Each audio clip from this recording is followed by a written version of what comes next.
Château de Villavega. La municipalité de Castrillo de Villavega est située entre les régions de Tierra de Campos et Vega Valdavia. La ville est formée de deux centres urbains qui sont Castrillo de Villavega, qui est le principal et dans lequel se trouve la mairie et la justice de paix, et le second, Villavega. Bien qu'étant une petite ville, elle est très riche en patrimoine. Son château, communément appelé El Mulatero, était à l'origine de la ville. Construit au Xe siècle, il se dresse sur une pente à proximité de la rivière Valdavia, ce qui lui a conféré une position stratégique en termes de défense du centre de population. Ce n'est qu'au XIIe siècle qu'il atteint sa plus grande splendeur, lorsque le roi Alphonse VIII en fait don à l'ordre de Saint-Jean de Jérusalem. Au XIXe siècle, il a été détruit afin d'utiliser ses matériaux les plus nobles dans la construction du clocher de l'église.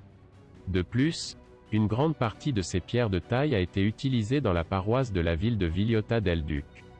Aujourd'hui, seules ces ruines sont conservées, qui peuvent être visitées, et autour d'elles, un belvédère a été construit pour observer les environs du lieu.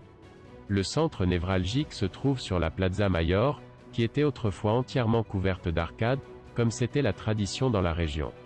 Aujourd'hui seules certaines de ces arcades sont conservées, l'une d'entre elles contenant un grand manoir, qui contraste avec une autre qui est considérée comme l'une des maisons avec la plus petite façade au monde, ne dépassant pas 1,5 mètre de lumière. Parmi tous ces monuments, les plus remarquables sont l'église de San Quirico, du XVIIIe siècle mais dont les origines remontent à l'époque romane, mettant en valeur sa façade.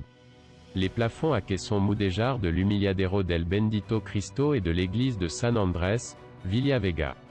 Le quartier des caves, où les constructions traditionnelles se mêlent aux caves plus modernes. Anciens moulins à farine parmi lesquels se distingue le Molino del Concero. Plusieurs lofts aux formes différentes. De plus, il possède plusieurs maisons construites en pierre, qui donnent une touche distinctive à la ville. Pour tous ces amoureux de la nature, ils peuvent également profiter de lieux d'une beauté incomparable tels que Los Pardon, de grands murs de terre formés par l'érosion exercée par la rivière Valdavia sur eux.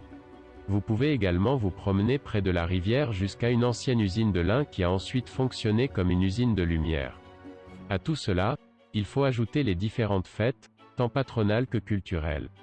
Il s'agit notamment de la Semaine Sainte avec son chant traditionnel de la Passion du Christ, ceux des 5 patrons San Quirico, 16 juin, et Santa Leocadia, 9 décembre, la fête de Trilla, le premier week-end d'août, le jour des gangs, et les rutavones de plus en plus massives.